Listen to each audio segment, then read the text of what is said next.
Good evening sa inyo lahat. Of course, together with my partners, we are very, very proud of Ascendra. Prime, alakpakan natin ang Ascendra Prime. Kasama ba kayo lahat sa Ascendra Prime? Sabihin mo, kasama ako. Yung iba nagdadalawang isip pa. Well, sa mga guests natin for tonight, we're very thankful and we appreciate you coming over. Yung nakikita nyo po dito is celebration and at the same time, appreciation itong nakikita ninyo. Sa mga bago, kaya pinapakita sa inyo to because number one, to show you the proof and the evidence.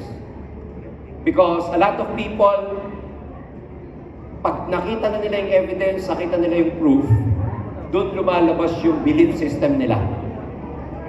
At the same time, appreciation din to dun sa mga naniwala, partners na namin dito sa Ascendra International. Napaka-colorful ng kwento ng Ascendra International when we founded this company about 3 months ago. And hindi ko na iisa-isayin pa yung mga nitty-gritty, yung mga specifics, how and why we founded this company. But tonight, I'd like to speak to the hearts of everyone here, not only to the guests, but more importantly to the members, to the partners. What you are seeing here in front of you, ladies and gentlemen, kung hindi man ikaw ang nakatanggap ng malaking cheque, kung hindi man ikaw ang car achiever, what you are seeing here tonight at this very moment is your future. Ang nakikita niyo po dito, yung mangyayari sa buhay ninyo. In other words, this is a preview of what can happen to your life. It's such that a lot of us, hindi tayo naniniwala sa sarili natin, naninibago tayo, and we are full of doubts.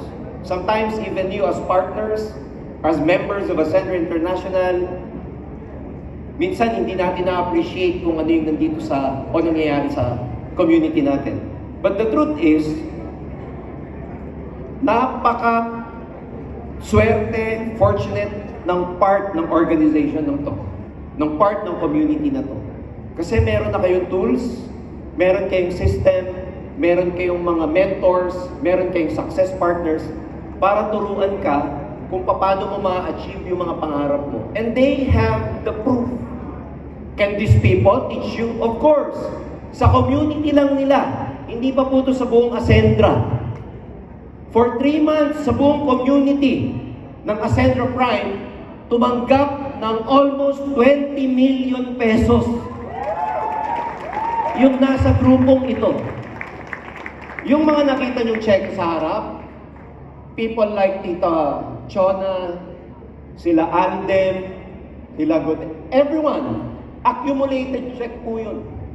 700,000 in 3 months, 500,000 in 3 months, 200,000 in 3 months. These are all data and numbers that cannot lie. Hindi po ito nagsisinungaling. And a lot of you probably will tell me, sila yan eh. Hindi ako ganyan. Mga bago, mga guest. Hindi ako ganyan eh. Hindi ako magaling magsalita. Hindi ako katulad ni Jerlyn. Kahit Bisaya, napakagaling. Kahit bubulol-bulol, ang galing. Naunahan niya pa yung slide niya. Di ba ang galing ni Jerlyn? Hindi ko nga nakilala doon sa old picture. Ay, si Jerlyn pala yun. Nakataas pa yung arms. Hindi ako katulad ni Mami Chona. Some probably people here will tell yourselves, hindi naman ako negosyante katulad ni Mami Chona. Hindi naman ako katulad nila Godet. Hindi naman ako katulad nila Limsy. Hindi ako katulad nila etc. Nila Marnie. But let me tell you this. Sino ba sila nung nagsimula sa business na ito? Katulad mo din, hindi marunong. Mahiyain. Pwera kay Jerlyn. Di po mahihain yun, yung lagay na yun. But let me tell you this. Sa mga taong hindi naniniwala sa sarili nila, nakala mo hindi mo kaya to. Sa mga nagsasabing, hindi ako ganyan eh. Sa mga nagsabing wala kang time, the truth is you don't believe in yourself. That's why ang sinasabi mo, wala kang time. Eh, sasabihin ko muna sa asawa ko, hindi ka naniniwala sa sarili mo, kaya sasabihin mo pa sa asawa mo. Bottom line, whatever reason you have, is that you don't believe in yourself. And let me tell you this, sa mga taong nagsasabi, hindi ako yan katulad niyan eh. Alam nyo ang sagot para maniwala ka sa sarili mo? Nasa cellphone na ito. Bakit nandito? This is a modern day marvel. Kaya siya modern day marvel, you know, lahat ng mga elements na nandito sa cellphone na to. Nagagamit natin siya as phone book, directory, notebook, photos, library, documents, everything, mapa. But the truth is, alam nyo na imbento to ngayon. Pero lahat ng mga kailangan para maimbento to, nandito na sa mundo and has been existing for 2,500 years already. Yung elements, yung magnesium, yung lithium, yung iridium, lahat ng elements na nandito, existing na for 2,500 years. Nasa Earth na siya matagal na. Kailangan lang ng tao, ng visionary, ng taong may knowledge, para pagsama-samahin siya para maging smartphone. Pero lahat ng kailangan ni smartphone, nandito na sa mundo, bago siya maging smartphone. And I have good news for you. Everything that you need to become successful, nasa loob mo na. Nasa iyo na, matagal na matagal na. Matagal nang nasa iyo. Hindi lang lumalabas kasi wala kang tamang environment para mailabas yan. Wala kang tamang mentor. Wala kang visionary para hugutin yung mga yan para lumabas yung potential mo. Bakit ko alam? Number one, hindi ka masaya sa nalalagyan mo ngayon. You need the right environment. Ilan bang kwento sa Pilipinas o sa mundo? Nasa probinsya, walang asenso. Sumugal sa Maynila, kaya siya umasenso. Nagpalit ng environment. Ilan bang kwento, Pilipino, nag-abroad, nagkaroon ng magandang trabaho. Ano nangyari? Nagbago ng environment para umasenso. Ilan bang black sheep, ang tigas ng ulo, walang asenso sa kanila. Nilabag ang tradisyon sa pamilya, umalis sa comfort zone. Ano ginawa? Nagbago ng environment para umasenso. Guys, baka hindi ka umaasenso, hindi dahil sa hindi ka magaling. Baka kailangan mo ng tamang environment para umasenso. Baka kailangan mong sumugal. Baka kailangan mo lakasan yung loob mo para umalis dyan sa comfort zone mo para umasenso. And a lot of people are praying every night for the right opportunity. You don't need the right opportunity. You need the right environment. Kailangan mo ng tamang environment. Bakit tamang environment ang Ascendra Prime? Nakita nyo naman yung dinevelop dito. Jerlyn, OFW. Si Aldem, parang artista lang pero electrician po yan. Feeling artista lang po yung batang yan. Lagi ko nakikita sa opisina nagbablog. Feeling artista yung mga magkakapatid na yan. Kanina nag-CR ako yung isang kapatid. Nagtututbrush, merong radyo. Habang nagtututbrush, sabi ba naman, nandito si Sir George, nandito si Sir George. Kulang na lang sabihin, binuksan na yung zipper, binuksan na yung zipper. Walang iya yun, si Axel ba yun? Masaya lang po kami dito sa Ascendra International.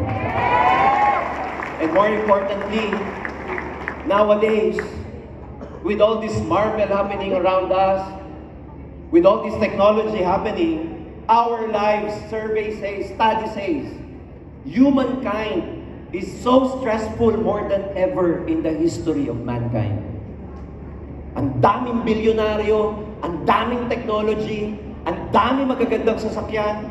Life is easier, pero people are more stressed than ever. And at the end of the day, what makes us different in Ascendra is that we just do not provide financial freedom. We want you to be happy and at the same time magkaroon ng peace of mind.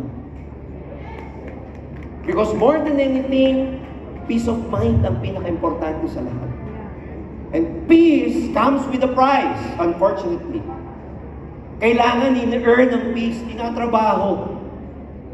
Kaya ako sinasabi sa maraming tao, why Ascendra is the right opportunity and you have a perfect system in the form of Ascendra Prime, is because itong Ascendra Prime is a proven system with all these people achieving their dreams.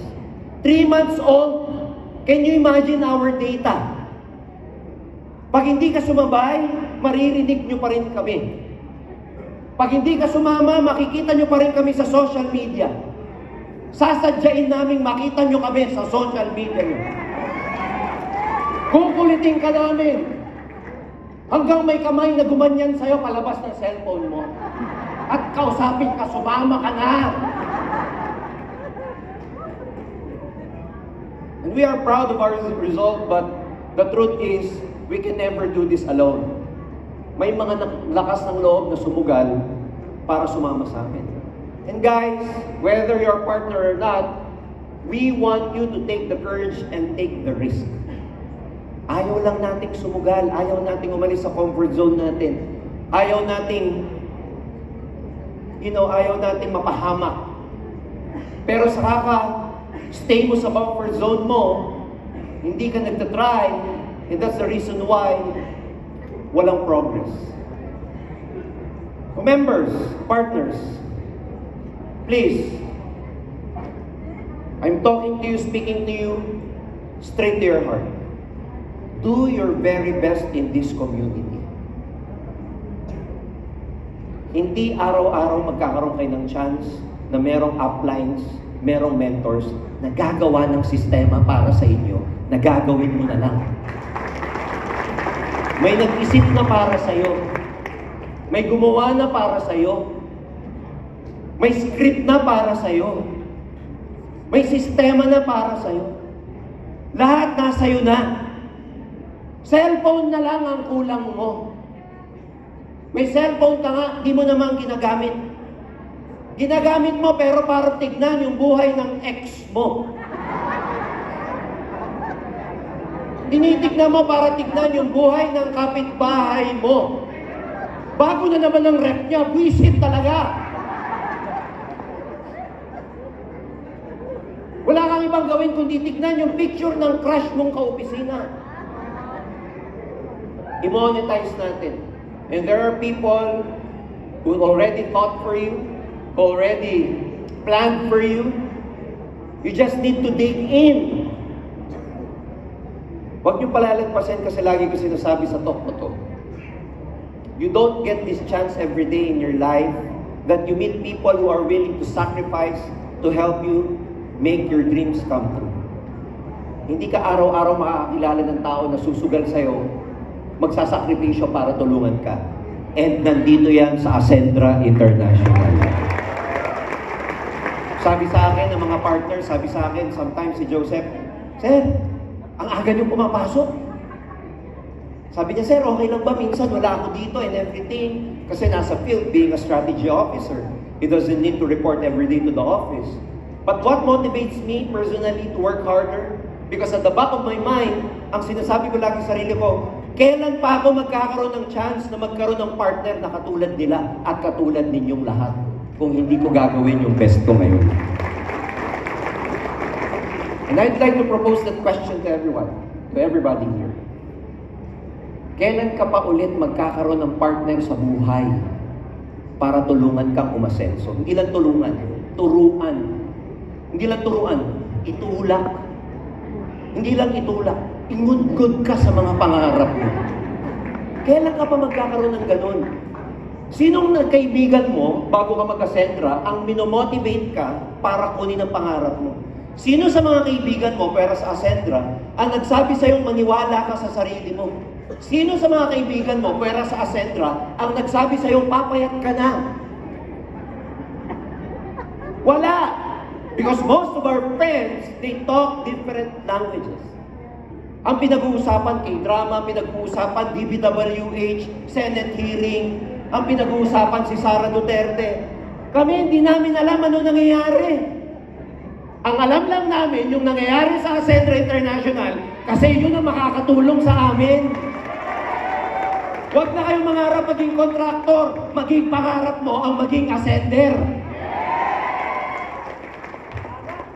Ang dami nagjo-joke eh. Sana all contractor na lang. Wag. Wag mong pangarapin yun. Look at their lives right now. No amount of money will ever save them. Even the children are cursed. Dito ka sa Ascendra. Mag-headline ka rin dito pero hindi contractor. Mag-headline ka rin dito kasi legacy partner ka na pagdating ng panahon. I'd like to challenge everyone. You need the right environment. You need the right mentor. You need the right plan, the right vision.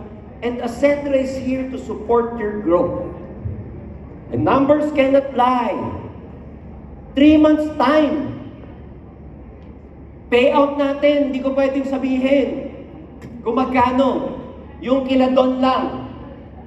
Sa kanila, sa buong grupo nila, 20 million. Sa company, hindi pwedeng sabihin, BIR. Magagalitan ako ni CFO. Di na nga rin kami nag-aalaw na i-post ang check na meron check number. Kasi ginagaya tayo. Pero huwag kayong mag-alala. Palabas na yung ating ATM na merong Ascendra International. Ako yung unang-unang meron. Ayan. Care of Union Bank.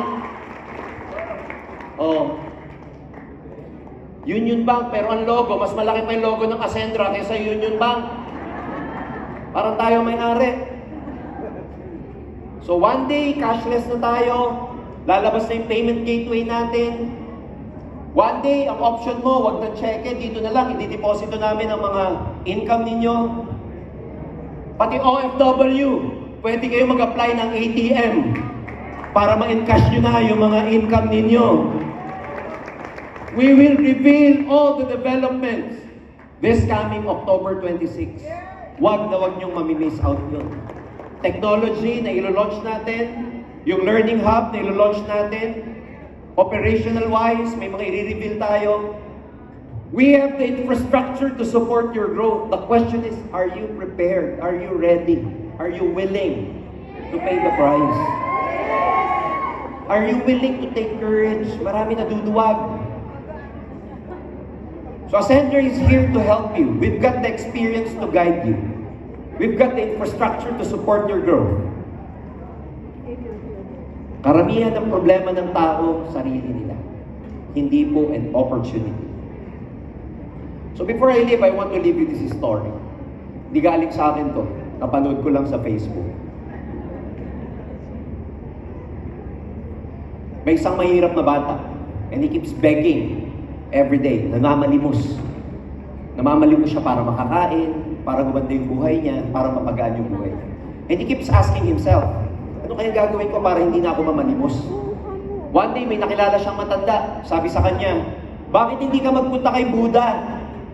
Tanungin mo si Buddha paano ka aasenso para hindi ka na habang buhay namamalimos. Sabi nung bata, oo nga, no? So I have to go to Buddha. So he went on the journey to meet Buddha, to ask Buddha himself.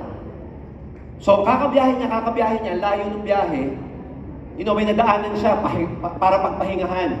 Para, makapagpahinga. Nakakita siya ng bahay.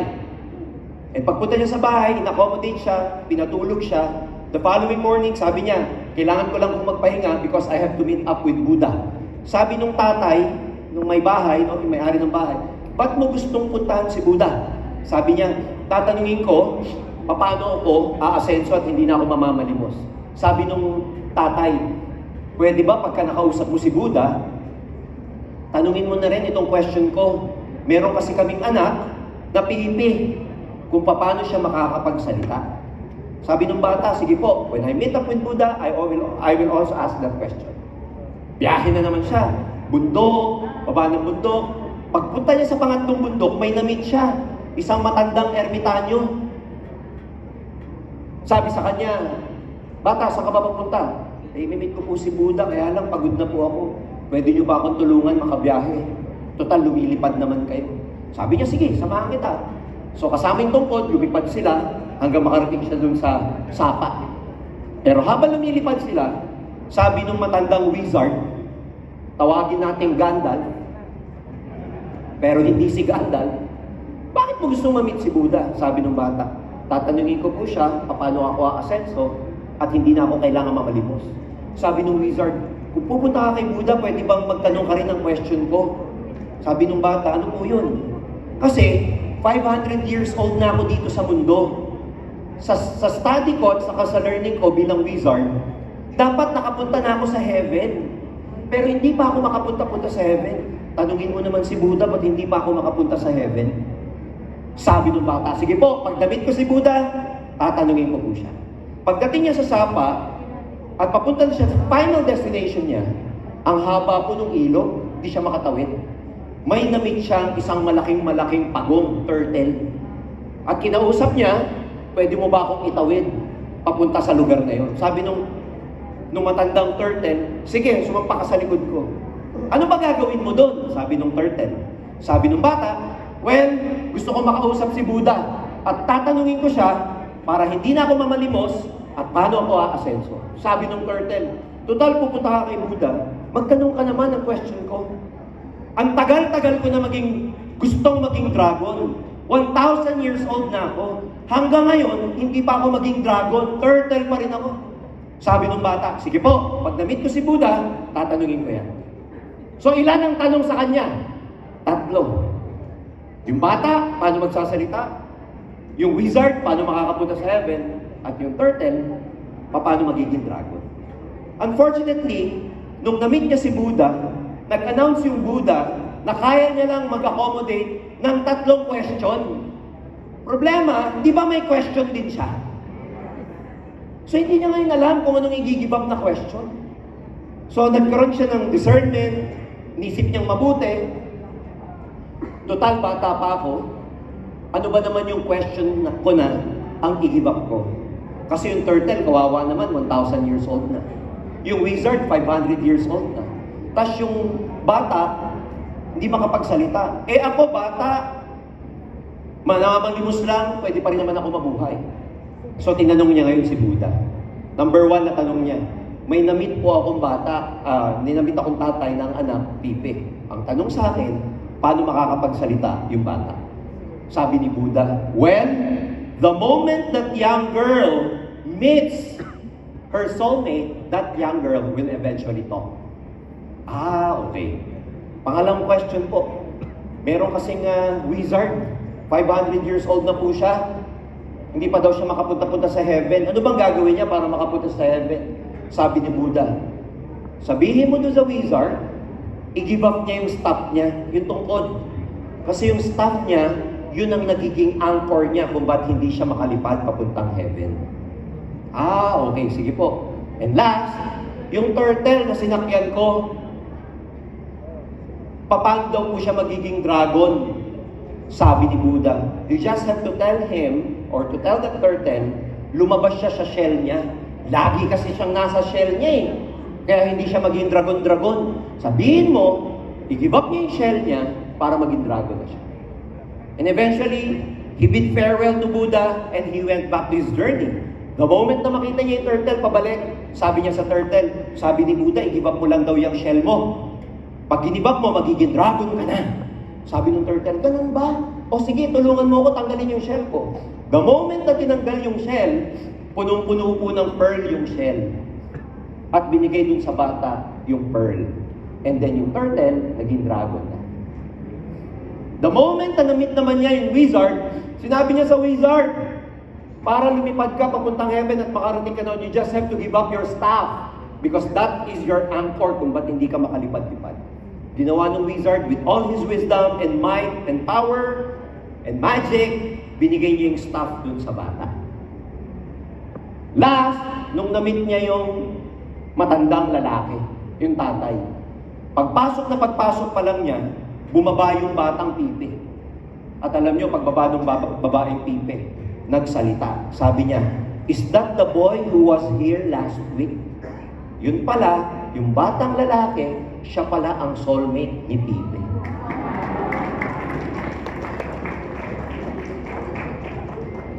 There's a huge lesson you can learn from this story. Primarily, sometimes you have to give up something to gain better things. Yung bata, ginive up niya yung pinaka-importanting question sa buhay niya.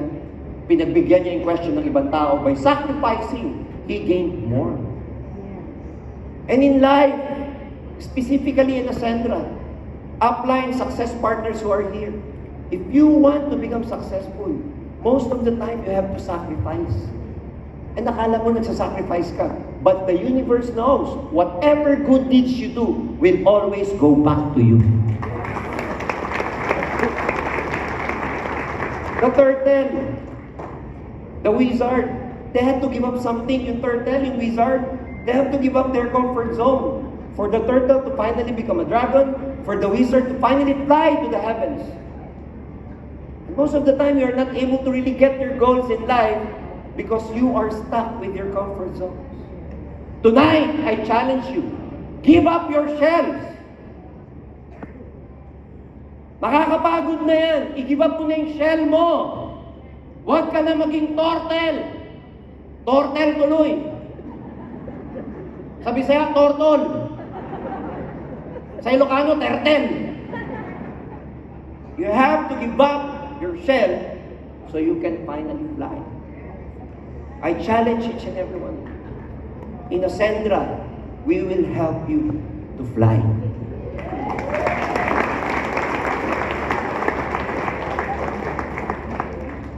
I cannot convince each and every one of you.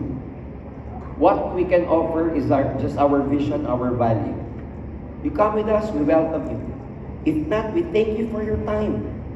But whether you join us or not, whether you like it or not, Ascendra International will surely fly. Eh total, lilipad naman to kahit hindi ka kasama, sumama ka na lang para kasabay ka sa Ascendra International. Good evening to each and every one of you. More power to Ascendra Prime. Thank you very much. Yes, once again, thank you so much to our CEO, Sir Jurgen Gonzalez.